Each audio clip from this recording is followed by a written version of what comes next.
Profit muscle. The secret meeting that changed rap music and destroyed a generation. Damn. So it says, hello. After more than 20 years, I finally decided to tell the world what I witnessed in 1991, which I believe was one of the biggest turning points in popular music and ultimately American society. I have struggled for a long time weighing the pros and cons of making my story public, as I was reluctant to implicate the individuals who were present that day. So I've simply decided to leave out the names and all the details that may risk my personal well-being. He's exposing the entire industry. Catch me with my commentary at the end, I'm Prophet. And that of those who were, like me, dragged into something they weren't ready for. Damn. Hold on, let me, So we gonna tell the story. we gonna tell the story. We ain't scared. You know what I'm saying? What they gonna do? They after us, not just playing. Look, that black van. So look, so he says, between the late 80s and early 90s, I was what you may call a decision maker with one of the more established companies in the music industry. I came to Europe in the early 80s and quickly established myself in the business. The industry was different back then, since technology and media weren't accessible to people like that, like they are today. The industry had more control over the public and had the means to influence them any way it wanted. Right. This may explain why in early 1991, I was invited to attend a closed-door meeting with a small group of business insiders to discuss rap music's new direction. Rap music's new direction. Yeah. Little did I know we would be asked to participate in one of the most unethical and destructive business practices ever seen. Crazy. So this was the meeting. The meeting was held at a private residence on the outskirts of Los Angeles.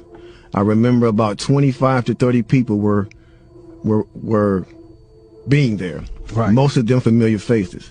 Speaking of those I knew, we joked about the theme of the meeting, as many of us did not care for rap and failed to see the purpose of being invited to a private meeting to discuss the future of hip-hop. Talk to him.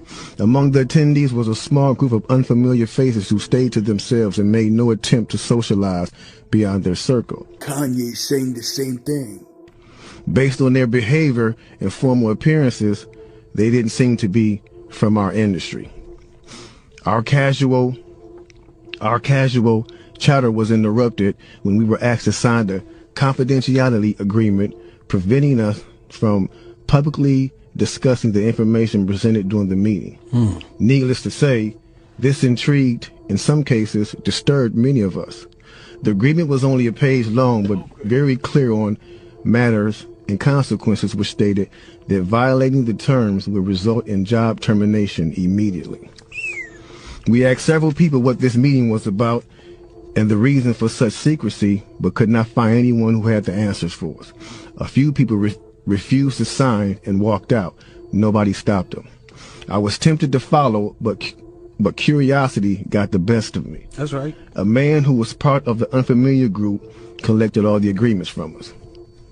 So now it's going to get to the good part because the meeting about to start. Talk to him, G. It says, quickly after the meeting began, hold on one second. Get your popcorn, y'all. Popcorn, get your pistols. No, For real, though.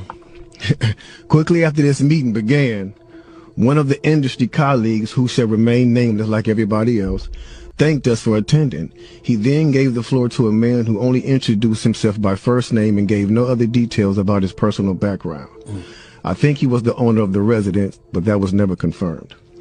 He briefly praised all of us for the success we had achieved in our industries and congratulated us for being selected as part of this small group of decision makers.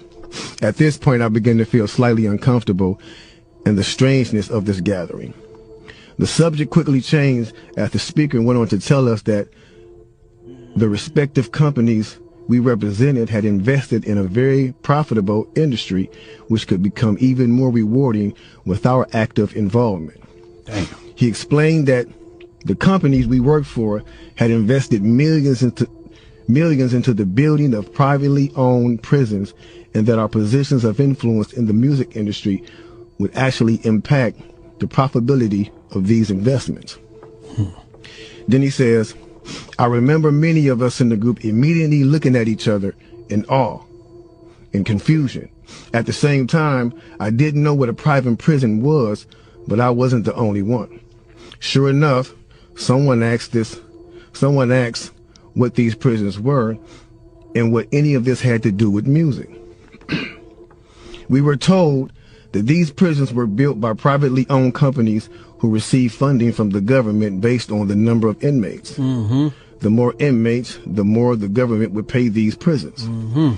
It was also made clear to us that since these prisons are privately owned, as they become publicly traded, we'd be able to buy shares. Most of us were taken back by this. Again, a couple of people asked what this had to do with us. At this point, my industry colleague who had first opened the meeting took the floor again and answered our questions.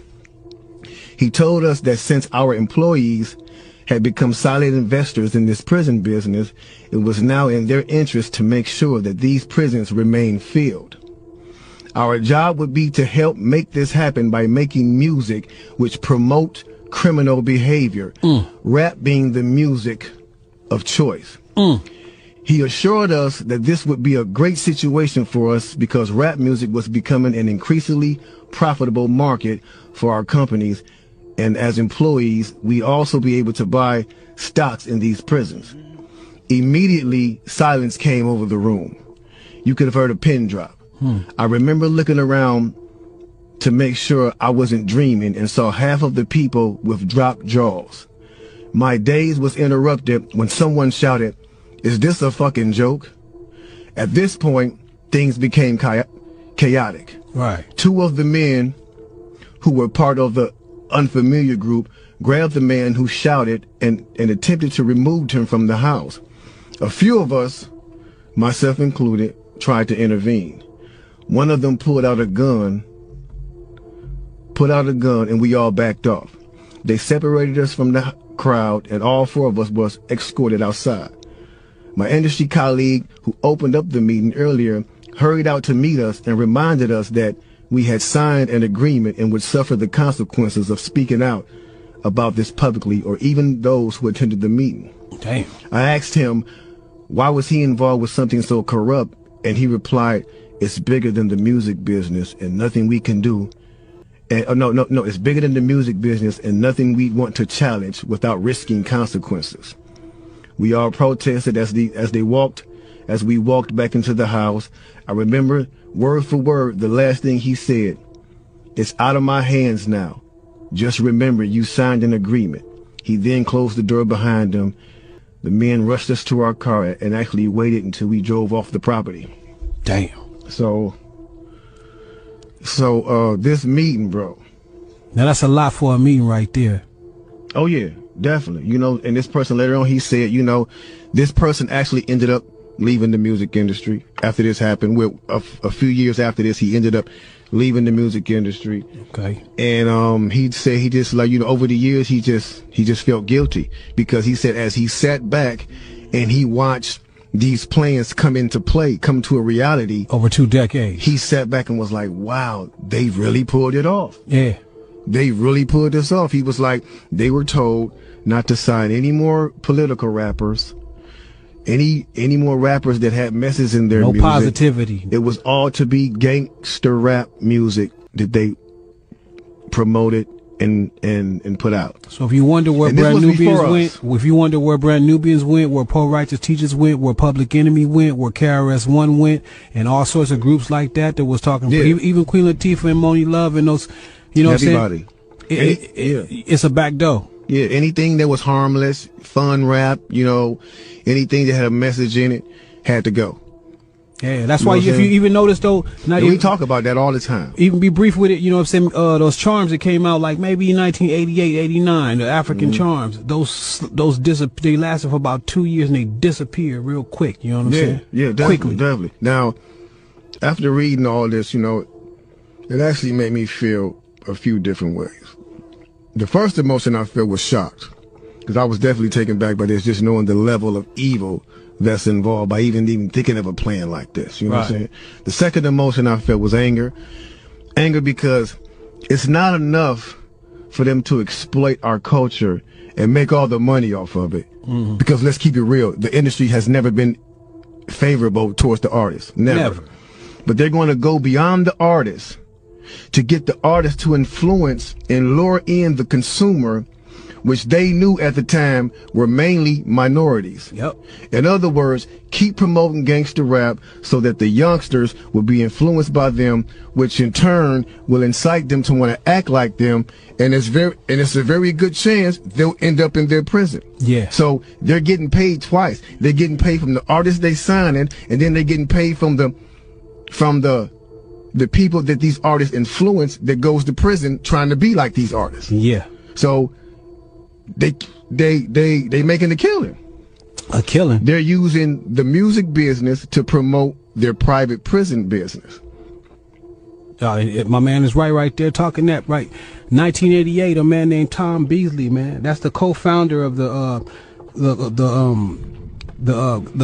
corrections for Corporation of America. That's the CCA. You know what I'm saying? Excuse my French. I'm reading this thing right there real quick. It's the CCA. So in 1988, he founded that, and this is in straight concert with the same thing. So it's like the music business. You do what you do on your side. And right over here with the correction facilities, we're going to do on this side, because, and now in 1970, there was 500 prisons. You know what I'm saying? Only 500 prisons in the United States. To this day, there's 1,700 prisons right now. That means big business. I'm talking about that done flippled over. You know what I'm saying? If flippled over is a word. Yeah. Because they're making a lot of money off of these things per inmate. You know what I'm saying? So getting with the same thing of the music, it all went hand in hand, and we just partying at the same time. So us as the artists is the tool they use. Yeah. The music is the bait. Yep. And the young consumers are the prey. It's a cold game. Cold game, bro. Cold game. Then I felt sad. Sad because everything we seem to try to create, we always seem to give it away. We're always being tricked and deceived into believing that they have our best interests at hand, when clearly they never have, and they never will. They never will have our best interests at hand.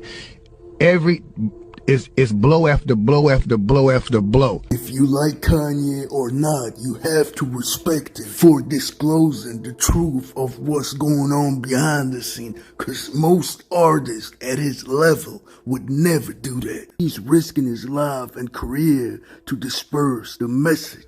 We're gonna use Kinga from now on. We are descendant of righteous kings, God, to spread positive energy in our community. Everybody hashtag Kinga in my comment section. Roger, tell these subscribe to the Prophet channel. Oh, they got you.